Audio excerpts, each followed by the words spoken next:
आ जाओ मेरे प्यारे दोस्तों, क्या कर रहे हो। आज बनाएंगे हम वेज वाली मतलब खिचड़ी। ये पनीर वाली खिचड़ी, बैगन वाली खिचड़ी बहुत प्यारी सी, बहुत अच्छी बनकर तैयार होती है। ये देखो कितनी अच्छे से खिचड़ी हमारी बनकर तैयार हुई है। कभी कभी लोग कहते हैं हम बैगन नहीं खाएंगे, बच्चे कहते तो इस तरह आप खिचड़ी बनाइए बैगन की, तो बहुत ही प्यारी, बहुत अच्छी लगती है। इसमें पनीर हमने ऊपर से भी डाला और अंदर से भी इसमें पनीर था। तो ये देखो कितनी प्यारी, वो भी हरी चटनी के साथ या दही के साथ आप खा सकते हो। बहुत ही अच्छी खुशबू आ रही थी। चलो हम इसको बनाने की शुरुआत करते हैं। तो सबसे पहले हमने एक कढ़ाई ली, उसमें सरसों का तेल डाला। अब यहाँ पे हमने प्याज को चौकोर आकार में काट लिया, ये भी हमने अच्छी तरह थोड़ा थोड़ा तल लिया था। जो हम सब्जियां यहाँ पे डालेंगे वो थोड़ी थोड़ी फ्राई कर लेंगे, तो सब्जियों का स्वाद और टेस्ट बहुत बढ़ जाता है। और खुशबू तो इनकी इतनी अच्छी आती है तलते टाइम, बहुत ही अच्छी। तो हमने प्याज को थोड़ा फ्राई कर लिया। उसके बाद में यहाँ पे हमने शिमला मिर्चें काटी, बैगन को चौकोर मतलब गोल आकार में काट लिया। और ये फूल गोभी हमारी थी, तो हमने मिर्च मिर्च को भी थोड़ा थोड़ा फ्राई कर लिया। जो शिमला मिर्च थी हमारी, इसको थोड़ा हम फ्राई कर लेते हैं। और ये देखो बैगन की जो सब्ज़ी नहीं खाता उसके लिए ये खिचड़ी बना देना। बैगन की खिचड़ी तो भैया चाट चाट के उंगलियां खाएंगे, कहेंगे भैया और बनाओ, थाली में कुछ नहीं बचा, थाली भी चाट जाएंगे। इस तरह बनाना आप लोग। तो यहाँ पे हमने बैगन को भी थोड़ा, वो शिमला मिर्च को फ्राई कर लिया। यहाँ पर हम बैगन को भी इसी में डाल देते हैं। और हमारी जो फूल गोभी है इसको भी हम इसी में डाल देंगे। आप चाहो तो और सब्जियां भी इसमें ऐड कर सकते हो। तो हमने सब्जियों को इनमें कढ़ाई में डाल लिया। इसके बाद में हम यहाँ पे मतलब गैस की फ्लेम को तेज़ कर लेते हैं और यहाँ पे इनको हम फ्राई कर लेते हैं। थोड़ा थोड़ा मतलब फ्राई नहीं, तल लेते हैं, हल्का हल्का सा इन्हें तल लेते हैं। तो इनकी जो तलने के बाद खुशबू आती है बहुत अच्छी लगती है, और खिचड़ी भी हमारी बहुत अच्छी से आज बनकर तैयार होगी। तो इसी तरह हमने सब्जियों को थोड़ा थोड़ा तल लिया। ये देखो हमारी सब्जियां तलकर रेडी हो चुकी थी। और ये देखो कितनी कम हो गई है ना, और बैगन देखो एकदम सूख गए थे थोड़े थोड़े, तो बहुत अच्छी सी इसमें खुशबू आ रही थी। तो हमने इनको अलग निकाल लिया। अब इनको हम अलग निकालते, हमें यहाँ पे आलू मतलब जो भी सब्जियां आप ऐड करना चाहो वो भी यहाँ पे तल सकते हो। अब इतना सा यहाँ पे तेल बचा था, हम तेल और नहीं डालेंगे, इसी तेल में हम यहाँ पे अपने आलू को भी फ्राई करेंगे। ये देखो कितनी अच्छी सी सब्जियां हमारी तलकर रेडी हुई हैं।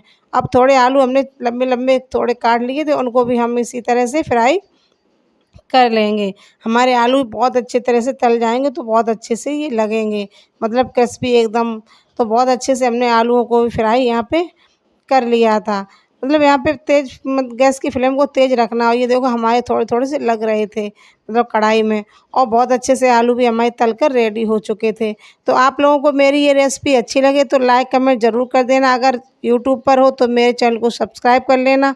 फेसबुक पे देख रहे हो तो मेरे पेज को फॉलो कर लेना। अब यहाँ पे हमने थोड़ा सरसों का तेल और लिया। यहाँ पे हमने हींग जीरा एक ही साथ में डाल दिया था। अब यहाँ पे हम लेते हैं कुछ खड़े मसाले, तेज पत्ता है, धनिया है, गरम मसाला है। तो ये इनको भी हम अच्छी तरह से यहाँ पे थोड़ा थोड़ा भून लेते हैं। मतलब ये हमारे अच्छी तरह से भुन जाएंगे। उसके बाद में हम यहाँ पर डालते हैं थोड़ी 3-4 हरी मिर्चें। इनको बीच से हमने काट लिया था। थोड़ा जब भी हरी मिर्च भूनो तो उनका थोड़ा थोड़ा काट लो, नहीं तो यहाँ पे जो इनका वो होता है ना, जो दाने होते नहीं तो ऊपर चढ़क के गिरेंगे। अब यहाँ पे हमने प्याज अदरक लहसुन का यहाँ पे पेस्ट बना लिया था एक ही साथ में। तो इनको भी हम अच्छी तरह से यहाँ पे भून लेते हैं। जो हमने प्याज इसकी भी खुशबू बहुत अच्छी आती है। तो इसको भी अच्छी तरह से यहाँ पे हम भून लेते हैं। उसके बाद में हम देखते हैं आगे का प्रोसेस। पूरा वीडियो देखना दोस्तों, बहुत अच्छे से हमारी यहाँ पे खिचड़ी बनकर हेल्थी और पौष्टिक बहुत ही स्वादिष्ट बनकर तैयार होगी। अब यहाँ पे हमने सरसों वो क्या धनिया पाउडर, मिर्चा पाउडर और मतलब हल्दी पाउडर को यहाँ पे ले लिया। अब इनको थोड़ा थोड़ा भूनते, नहीं तो हमारे ये मसाले जल जाएंगे। इसके बाद में यहाँ पर हम डालते टमाटर 2 कटे हुए। आप चाहो तो यहाँ पर पानी भी थोड़ा ऐड कर सकते हो। तो हमने यहाँ सोचा थोड़ा पानी के मसाले लगने लगे थे तो हम यहाँ पे थोड़ा पानी डाल देते हैं, इसलिए हमारे मसाले अच्छी तरह से भुन जाएंगे और कढ़ाई को में भी नहीं लगेंगे। इन मसालों को हम थोड़ा अच्छी तरह से भून लेते। ये देखो मेरे थोड़े थोड़े मसाले भुन चुके थे यहाँ पे। जब हमारा तेल ऊपर आने लगता, मसालों को छोड़ देता, समझो हमारे मसाले अच्छी तरह से भुन चुके थे। अब यहीं स्टेज पर हम डाल देते हैं यहाँ पे आलू, जो सब्जियाँ हमने फ्राई की थी ना, उनको भी हम यहीं पर डाल देते हैं। तो इनको भी हम अच्छी तरह से जो मसाले हमारे हैं इनमें मिक्स कर लेते। जो मसाले हमारे चारों तरफ मिल जाएंगे तो हमारी सब्ज़ी बहुत अच्छे से बनेगी। अब यहाँ पे सब्ज़ी नहीं बनानी, हमें बनानी है खिचड़ी। आप जैसे मतलब वेज जो सब्ज़ी बनती है ना, वेज रेसिपी बनती है जो मतलब कहते हैं मिक्स सब्ज़ी बनाते हो, तो इसी तरह बना लेना, कभी भी बनाना। अब यहाँ पे हमने घर पर ताज़ा पनीर बनाया था, हमने इसके पीस नहीं किए थे। यहाँ पे हमने पनीर बनाया, तुरंत ही इस पे हमने डाल दिया। आप चाहो तो पीस करके भी यहाँ पर डाल सकते हो। तो हमने इसके स्वाद के लिए यहाँ पे मतलब पनीर डाल दिया। हमने सोचा चलो पीस बनाएंगे तो एक दिन और लगेगा। यहाँ पे ताज़ा ताज़ा पनीर घर का हमने यहाँ पे यूज कर लिया। उसके बाद में हमने चावल भी अच्छी तरह से धुल के साफ कर लिए थे, इनको भी हम इसी में डाल दे रहे हैं। तो आप इस तरह जब खिचड़ी बनाओ तो इस तरह ज़रूर बनाओ, बहुत ही अच्छे से बनती है। अब ये चावल जो थे मेरे घर के चावल थे, जो घर पे हम कुटाते नहीं, धनकुट्टी से अपने खुद के धान होते हैं, वही चावल थे। जो ताज़े चावल होते बिना घी के भी खाओ तो खिचड़ी बहुत स्वादिष्ट लगती है। तो इन चावलों को भी हमने अच्छी तरह से सब्जी में मिक्स कर लिया था। अब यहाँ पे हम पानी डालना चाहेंगे, मतलब जो चावल होते हैं उनसे मतलब 3 गुना एक्स्ट्रा हमें यहाँ पे पानी डालना है। जैसे आपका एक मतलब 1 कप चावल हो तो वहाँ पे 3-4 कप एक्स्ट्रा डालना, कि चावल हमारे फूलेंगे, सब्जियाँ पकेंगी। तो यहाँ पे हमने नमक डाल के 5 मिनट के लिए यहाँ पे इसको ढक दिया।